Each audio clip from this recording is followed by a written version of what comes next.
नमस्कार विद्यार्थी मित्रो, आज आपण BA द्वितीय वर्षाच्या तृतीय सत्रातील असणारा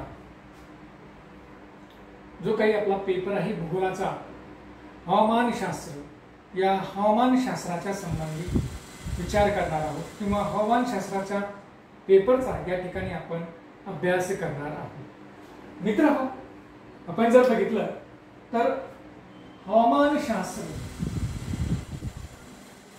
किंवा ज्याला आपण इंग्रजीमध्ये क्लायमेटॉलॉजी असं म्हणतो, या हवामानशास्त्र किंवा क्लायमेटॉलॉजीचा अभ्यास करत असताना आपण मागील काही तासापासून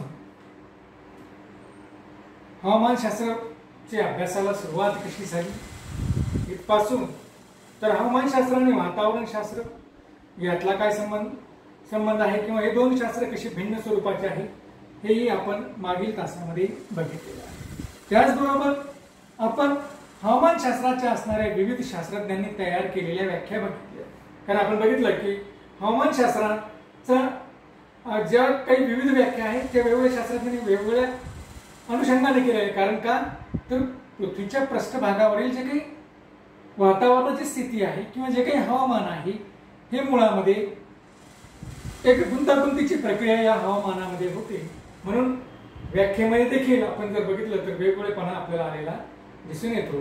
तर मित्रहो, या अशा पद्धतीने जर आपण विचार केला की एक हवामानशास्त्राची एक सर्वसमावेशक अशी व्याख्या जर आपण बघितली तर आपल्याला असं दिसतं की ज्या शास्त्रामध्ये स्थळानुसार हवामानाची भिन्नता व त्याचे मानवी जीवनाशी असणारे संबंध याचे वर्णन व विश्लेषण केले जाते, त्यास हवामानशास्त्र असं म्हणतात। असं आपण एक सर्वसमावेशक व्याख्या या ठिकाणी करू शकतो। मित्रांनो, ही जर आपण सर्वसमावेशक व्याख्या या ठिकाणी बघण्याचा प्रयत्न केला तर आपल्याला असं लक्षात येतं की या व्याख्येमध्ये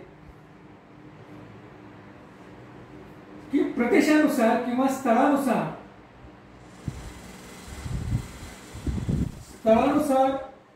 जी काही हवामानामध्ये भिन्नता आढळते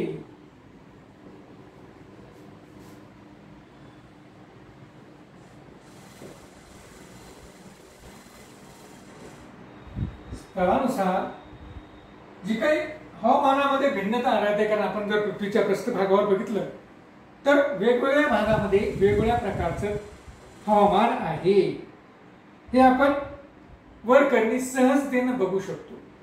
मग ही जी काही भिन्नता आहे या भिन्नतेच्या मागे काय कारण आहे आणि अशा पद्धतीचं हवामान त्या प्रदेशामध्ये किंवा त्या स्थळावर का आहे याचा अभ्यास करण्याचं काम या शास्त्रामध्ये केलं जातं। दुसरा मुद्दा जर आपण बघितला तर आपल्याला असं दिसतं की या व्याख्येमध्ये त्याचे मानवी जीवनाशी असणारे संबंध, ही जी काही भिन्नता आहे या भिन्नतेचे मानवी जीवनाशी असणारे संबंध,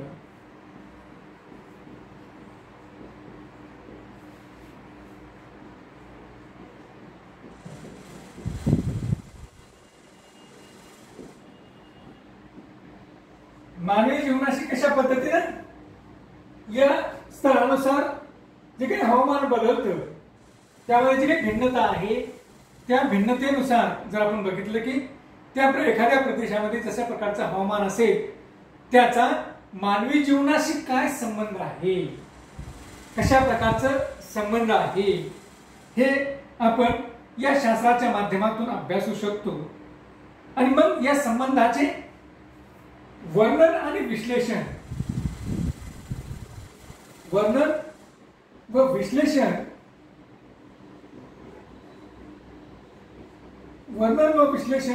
ज्या शास्त्रामध्ये केलं जातं त्या शास्त्राला त्यांनी या ठिकाणी हवामानशास्त्र असं म्हटलेलं आहे। एक सर्वसमावेशक अशा प्रकारची व्याख्या या ठिकाणी आपण तयार केलेली आहे की सगळ्या व्याख्यांचा विचार करून हे जे काही अगोदरच्या शास्त्रज्ञांनी वेगवेगळ्या प्रकारच्या व्याख्या या ठिकाणी सांगितल्या होत्या त्या सर्व व्याख्यांचा विचार करून आपण एक या ठिकाणी सर्वसमावेशक अशी व्याख्या बनवलेली आहे की ज्या व्याख्येच्या आधारे आपण त्या शास्त्राचं ते शास्त्र कसं आहे किंवा त्या शास्त्रामध्ये कशाचा अभ्यास केला जातो हे आपण समजू शकतो. आणि मित्र, मग हवामानशास्त्राचं देखील की काय आहे की पृथ्वीवरील जे काही वेगवेगळे प्रदेश आहेत, स्थळं आहेत, या स्थळानुसार हवामानामधील झालेली भिन्नता, हवामानामध्ये जी काही या स्थळानुसार भिन्नता आढळते व या भिन्नतेचा मानवी जीवनाशी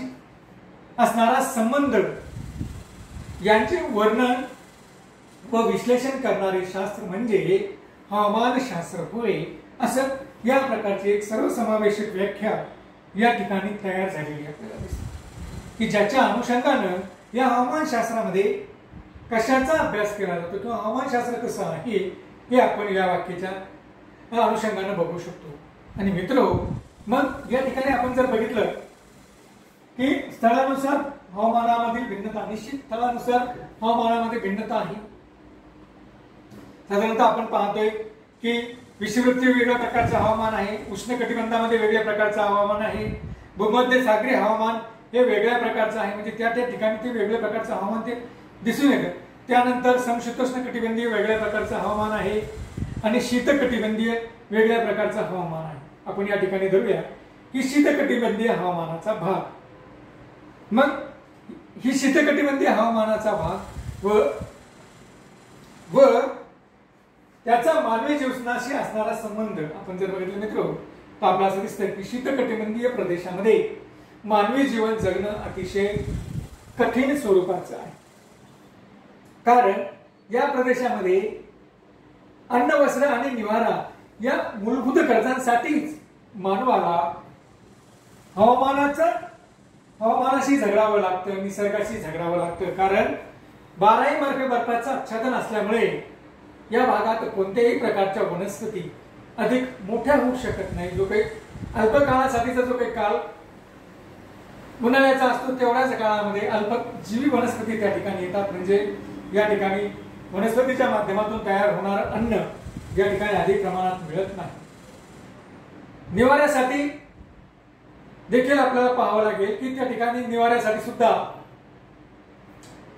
त्या प्रदेशात असणाऱ्या बर्फाच्या तुकड्यापासूनच तो निवारा तयार केला जातो. कारण तिथं बांधकाम करणं शक्य होत नाही किंवा बांधकामासाठी लागणारं साहित्य त्या ठिकाणी मिळत नाही. तिसरी महत्वाची गोष्ट म्हणजे वस्त्र. आपण पाहतोय की या ठिकाणी जे काही प्राणी आढळतात, थोडेफार प्राणी, कारण अन्न पदार्थाचाच त्या ठिकाणी तुटवडा आहे, वनस्पतीचाच त्या ठिकाणी तुटवडा आहे आणि त्यामुळे जे काही थोडेफार प्रकारचे प्राणी त्या ठिकाणी आढळतात त्या प्राण्यांचं असणारं कातडेच या ठिकाणी, कातडे किंवा त्या प्राण्यांचे असणारे केस हे या ठिकाणी वस्त्र म्हणून वापरले जातात. म्हणजे अशा पद्धतीनं मित्र आपल्याला असं दिसतं की या प्रदेशामध्ये मग एवढी भौगोलिक हवामानाची परिस्थिती ही जर आपण असं म्हणूया की खडतर असेल किंवा एवढी हवामानाची परिस्थिती ही मानवाच्या दृष्टीनं अनुकूल प्रकारची नसेल, प्रतिकूल प्रकारची असेल, तर मग अशा प्रदेशात लोकसंख्येची घनता देखील कमी आढळते किंवा तिथं लोकसंख्या अतिशय तुरळक प्रमाणात आपल्याला आढळून येते. म्हणजे या ठिकाणी आपल्याला या व्याख्याच्या अनुषंगाने समजावून घ्यावं लागेल की ही जी काही व्याख्या आहे की जी काही स्थळानुसार भिन्नता निर्माण झालेली आहे त्याचा मानवी जीवनाशी संबंध आहे आणि त्याचं वर्णन आणि विश्लेषण आपण केलं की तिथं का लोकसंख्या विरळ आढळते. म्हणजे अशा पद्धतीनं वर्णन आणि विश्लेषण करून या ठिकाणी आपण जो काही अभ्यास करतो त्याला आपण हवामानशास्त्र असं म्हणतो. तर मित्र हो, अशा पद्धतीनं हवामानशास्त्राची ही सर्वसमावेशक व्याख्या आहे. मग हे असणारं हवामानशास्त्र ज्यावेळेस आपण व्याख्या पाहतो त्यावेळेस आपल्याला दिसते की मग या हवामानशास्त्रानं कशाचा अभ्यास करतो आणि हवामानशास्त्राचं स्वरूप आहे तरी कसं, हे ज्यावेळेस आपण या ठिकाणी बघतो त्यावेळेस आपलं असं लक्षात येतं की हवामानशास्त्राचं स्वरूप हे वेगवेगळ्या प्रकारचं आहे. हवामानाचं जे काही स्वरूप, हवामानशास्त्राचं जे काही स्वरूप आहे हे जर मित्र या ठिकाणी आपण बघण्याचा प्रयत्न केला तर हवामानशास्त्राच्या असणाऱ्या स्वरूपामध्ये ज्यावेळेस आपण या घटकांचा अभ्यास करतो त्यावेळेस त्याच्या एकूण स्वरूपाची कल्पना आपल्याला येते.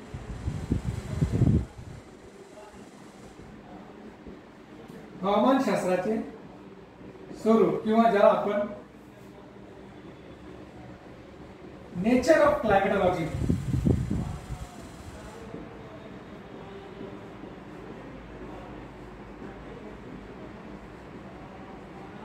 नेचर ऑफ क्लायमेटॉलॉजी किंवा हवामानशास्त्राचं स्वरूप आपण व्याख्या बघितली आणि या व्याख्येवरून एकंदर हवामानशास्त्राचं स्वरूप कसं असणार आहे हे आपल्याला लक्षात येतं. आणि मित्र हो, मग या ठिकाणी हवामानशास्त्राचं जे काही स्वरूप आहे ते जर बघितलं तर आपण पहिलं स्वरूप बघूया त्याचं, की हवामानशास्त्र हे गतिमान प्रकारचं शास्त्र आहे.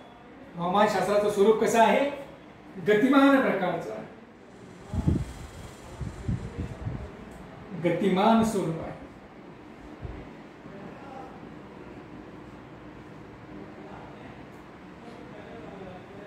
हवामानशास्त्राचे स्वरूप कसं आहे?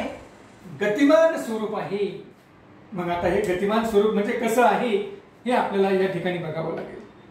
मित्र, हवामानशास्त्राचा अभ्यास विषय म्हणजे पृथ्वीवरील असणारे हवामान.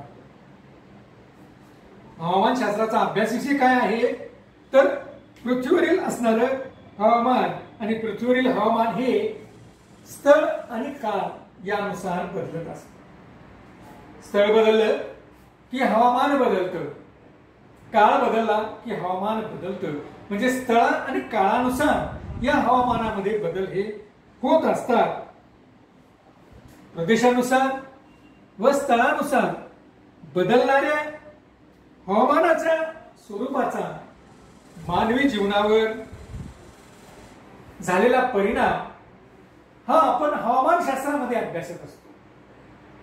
बघा, हवामान कसं आहे, या हवामानशास्त्राचा अभ्यास विषय कोणता आहे तर हवामानशास्त्राचा अभ्यास विषय आहे पृथ्वीवरील हवामान.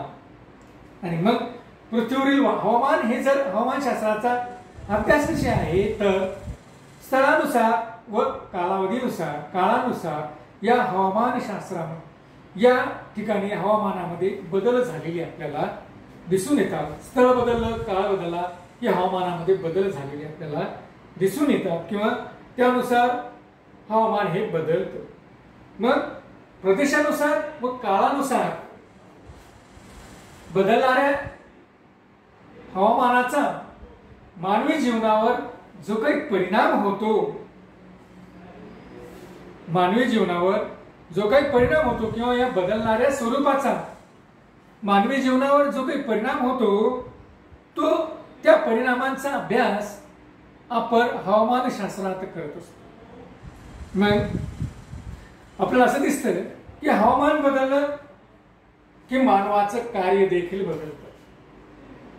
हवामान बदललं की मानवाच्या जीवनावर त्याचा परिणाम होतो. म्हणजे आपल्याला असं दिसून येतं की मानवाच्या आर्थिक क्रिया आणि मानवाची जीवन पद्धती ही या हवामानानुसार बदलते. बघा, गतिमान स्वरूप का म्हटलेलं आहे कारण हे नेहमीच बदलणारं आहे. हवामानशास्त्र हे कसं आहे? बदलणारं शास्त्र आहे. म्हणजे यातील असणारे जे काही घटक आहेत, ज्या घटकांचा हवामानशास्त्रामध्ये अभ्यास केला जातो ते घटक बदलत असतात. ते कसे बदलतात? स्थळानुसार बदल होतो त्यामध्ये आणि काळानुसार सुद्धा बदल होतो. म्हणजे प्रदेशानुसार आणि काळानुसार यामध्ये बदल होतो. आणि या बदलणाऱ्या हवामानाचा किंवा बदलणाऱ्या हवामानाच्या स्वरूपाचा मानवी जीवनावर परिणाम होतो. आणि मानवी जीवनावर परिणाम होऊन मानवाच्या आर्थिक क्रिया आणि मानवाची जीवन पद्धती ही देखील बदलते. बघा, कारण मानवाच्या आर्थिक क्रियेशी आणि जीवन पद्धतीशी या हवामानाच्या स्वरूपाचा संबंध येतो. कारण आपण बघितलं व्याख्यामध्ये की हवामानाच्या स्वरूपाशी कशाचा संबंध येतो तर या बदलणाऱ्या परिस्थितीशी येतो. आणि त्यामुळं आपण असं म्हणतो की या ठिकाणी हवामानातील घटकांमध्ये बदल झाला की हवामानाच्या स्वरूपामध्ये बदल होतो. आणि हवामानाच्या स्वरूपात बदल झाला की मानवाची जीवन जगण्याची पद्धती आणि त्याच्या आर्थिक क्रियेवर त्याचा परिणाम झालेला आपल्याला दिसतो किंवा त्यामध्ये देखील बदल झालेला आपल्याला दिसतो. आपण जर बघितलं तर आपल्याला असं दिसेल की वेगवेगळ्या प्रदेशामध्ये जर समुद्र किनारपट्टीचा प्रदेश असेल तर समुद्र किनारपट्टीच्या प्रदेशामध्ये मासेमारी हा व्यवसाय केला जातो. खंडांतर्गत जर 12 महिने पाऊस पडणारा प्रदेश असेल किंवा ज्या ठिकाणी पाऊस पडणारा प्रदेश असेल तर त्या ठिकाणी शेती हा व्यवसाय केला जातो. ज्या ठिकाणी हवामानामधील पर्जन्य हा घटक बघा या ठिकाणी याच्यामध्ये बदल झाला की जिथं पाऊस योग्य पद्धतीने पडतो त्या ठिकाणी शेती केली जाते. ज्या ठिकाणी पाऊस अतिशय कमी प्रमाणात पडतो अशा वाळवंटी प्रदेशामध्ये पशुपालन हा व्यवसाय केला जातो, कारण त्या ठिकाणी पाऊस अधिक पडत नसल्यामुळे शेती करणं शक्य होत नाही आणि मग जो काही थोडाफार पाऊस पडतो त्यावर त्या ठिकाणी पशुपालन हा व्यवसाय केला जातो. म्हणजे अशा पद्धतीने मानवाच्या आर्थिक क्रियेवर, मानवाच्या जीवन पद्धतीवर या बदलणाऱ्या हवामानाच्या स्वरूपाचा परिणाम झालेला आपल्याला दिसतो. म्हणजेच एक गतिमान स्वरूप हे हवामानाला प्राप्त झालेलं आहे. आपण पाहतोय की दिवसेंदिवस मानव हा प्रगती करत आहे आणि प्रगती बरोबरच देखील हवामानाचे स्वरूप हे बदलताना आपल्याला दिसते. कारण का तर प्रगती करत आहे. मग प्रगती करत असल्यामुळं वेगवेगळ्या प्रकारचे जे काही उपकरण आहेत, जे काही साहित्य आहे, हवामानशास्त्राचा अभ्यास करणारे जे काही साहित्य आहे त्यांच्यामध्ये सुद्धा बदल होत आहेत आणि मग बदलामुळे या मानवाच्या प्रगतीमुळे देखील हवामानशास्त्राच्या स्वरूपामध्ये एक गतिमानता आलेली आपल्याला दिसून येते. कारण का तर हवामानामध्ये जे काही अभ्यासले जाणारे घटक आहेत, तापमान असेल किंवा आर्द्रता असेल किंवा वायुभार असेल, वारे असतील, पर्जन्य असेल, हे सगळे सर्वचे सर्व घटक हे बदलणारे आहेत. हे सर्वचे सर्व घटक गतिमान स्वरूपाचे आहेत. म्हणजे सारखं त्या ठिकाणी सारखेपणा त्या ठिकाणी नाहीये.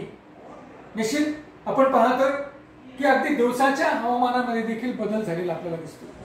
सकाळी जर पाऊस पडत असेल तर दुपारून ऊन पडतं आणि संध्याकाळी पुन्हा एक वेगळी परिस्थिती हवामानाची आपल्याला दिसून येतं, हवामानाचं स्वरूप आपल्याला दिसून येतं. म्हणजे एक गतिमान स्वरूप या ठिकाणी निर्माण झालेलं आपल्याला दिसतं. आणि मित्र हो, अशाच पद्धतीने या ठिकाणी आपण बघूया की हवामानाचं जे काही स्वरूप आहे हे कसे आहे, गतिमान स्वरूपाचं असलेलं आपल्याला दिसतं.